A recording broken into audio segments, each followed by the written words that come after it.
Hey everyone, welcome to Undo Redo podcast. I want to welcome all the new listeners. I love you guys. You guys are all I think about and my passion, and I just want to help boost everyone and help everyone in the ways that I've learned that have helped me.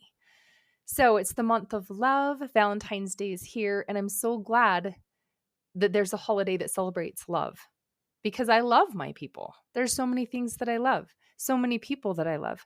I've been working a lot recently, like since last November, because I love what I do. I've been working so much.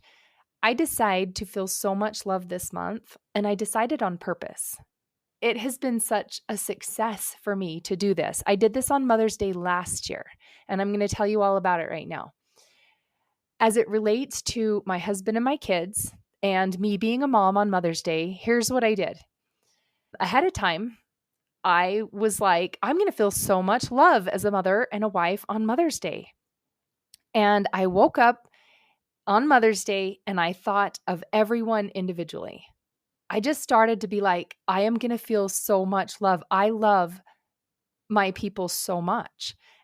And I individually thought about what I love most about them, how they've influenced my life, what would be missing if they were never a part of my life.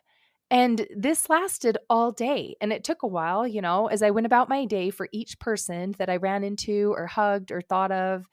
And it really brought me a range of emotions, a range of really good emotions. It brought to the surface for me like a whole experience throughout the day, you guys. I felt like excited when I thought about my oldest. He's 26 this year. He's the one that I became a mom for. It's such a joy he is to watch manifest all the things that he wants in his life.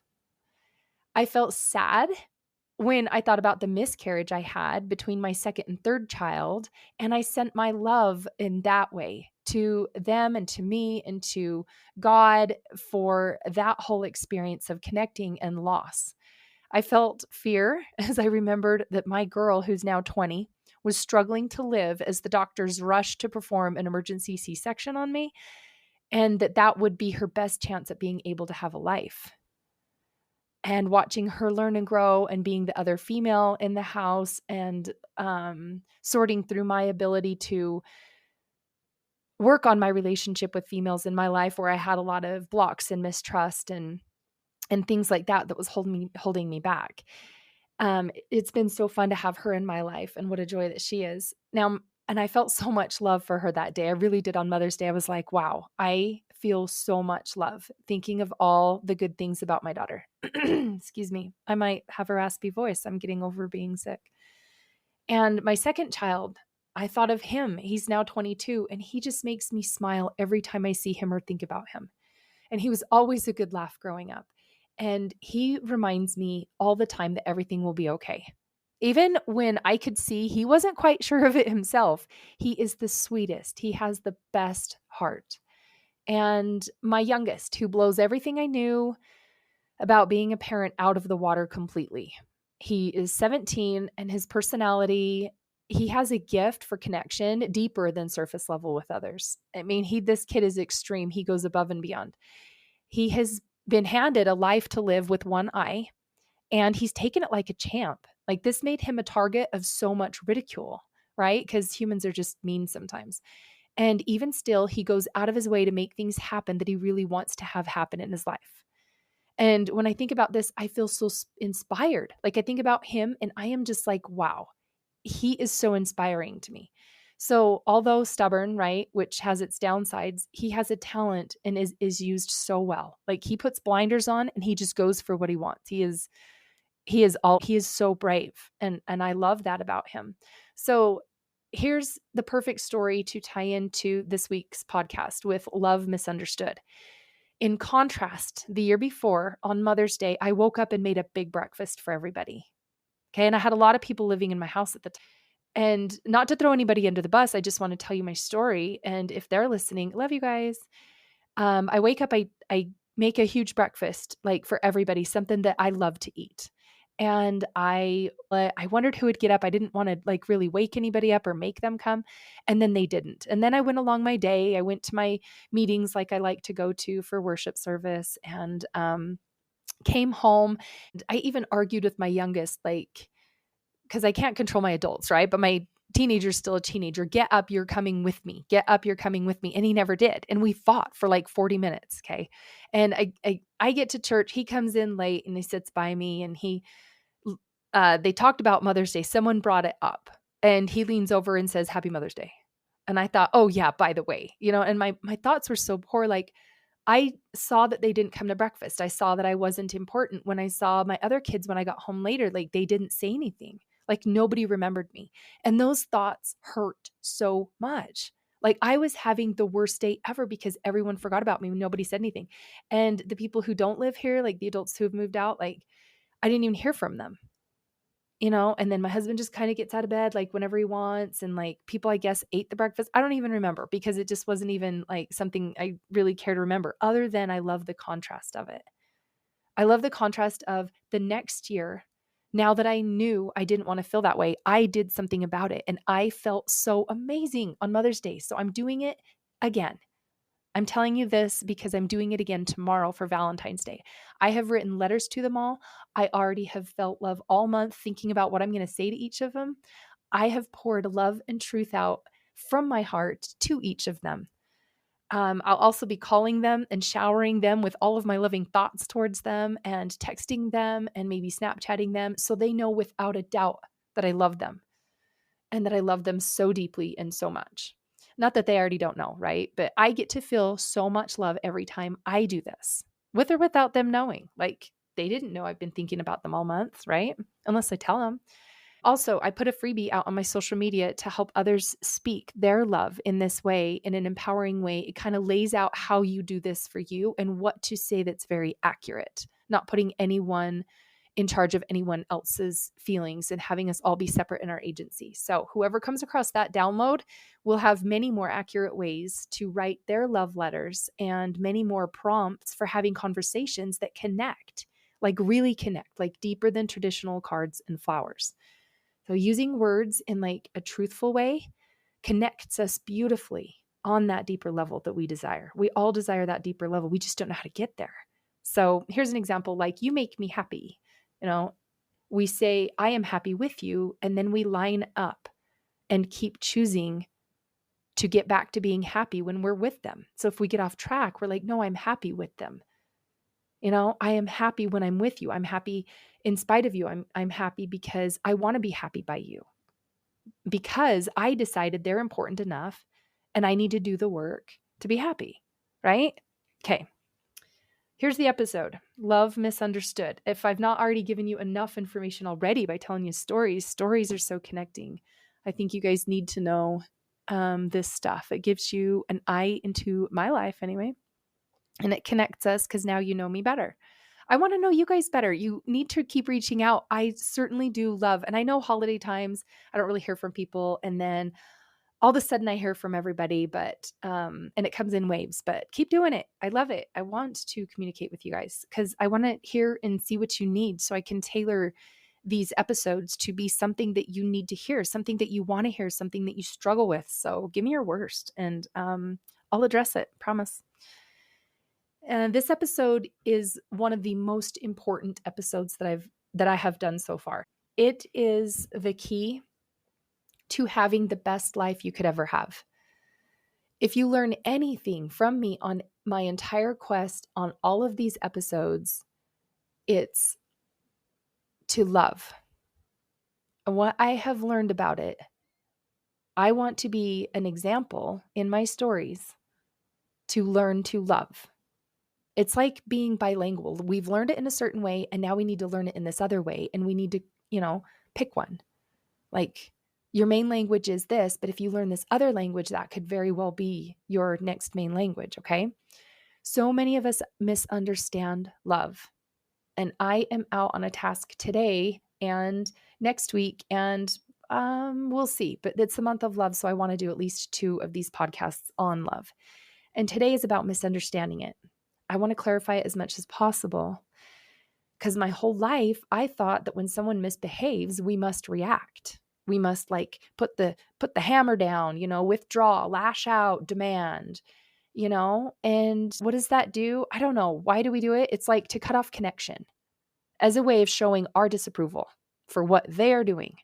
It's an attempt to what? Promote behavior change. So they want to feel love and connection with us, and they want to be having our approval, so they better change their behavior. But it's by using negative reinforcement and withdrawing love that we get more love and respect. No. So listen to this, though.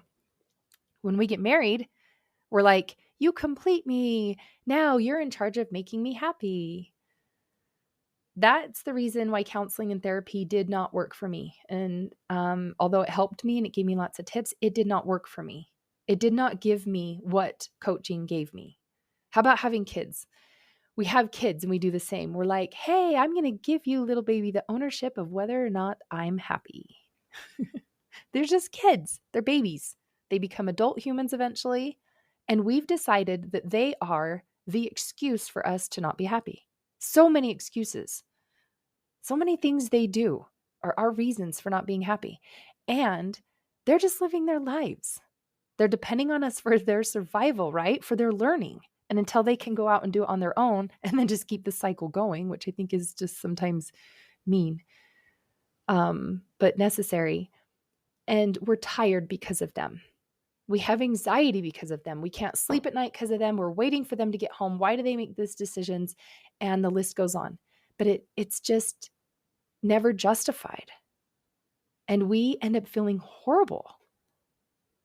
So they show up and we show up like we're their enemy. They come in and we're like, where have you been? I am so upset. Because what they just did controls us, right? No, it doesn't. It's just something that they did. And we're deciding what to make it mean. Does this make any sense? Why do we hand our well-being over to people who aren't going to do a good job with it? I'm barely able to do a good job with it myself, my own well-being. Hello, let's get married. I love you, and you can have the responsibility for every feeling I have for the rest of our lives. Or welcome into the world, this little baby of mine, and now you are in charge of me, and I am at the mercy of you. No wonder we're so unhappy. Like, we love our people, I know, and nobody wants to be called out on not being loving when you're trying to demand respect and put rules in place and punish people for poor behavior, but we're unable to experience love in deeper, more accurate ways. So let's just undo this right away if you're in and if you want to and if you can see it. In marriage, becoming one together as a married couple was never meant to be two half people making one. It was about being one mind, meaning you have conversations that align you both, that you both have an end focus and an end game and the long run in mind.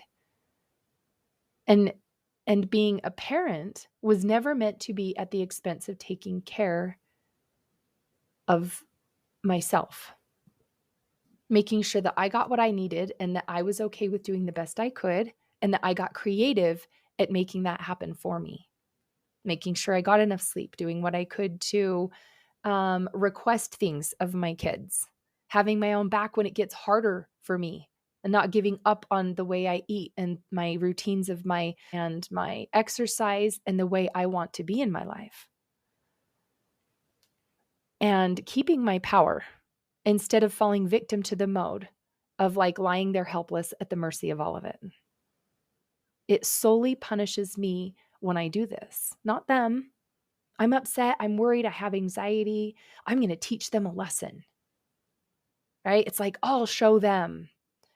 And I have spent hours, days, weeks, months, and years doing this behavior for no good reason, other than to come to learn to see the contrast of it in my life. And I am so pleased with the way I can decide to show up.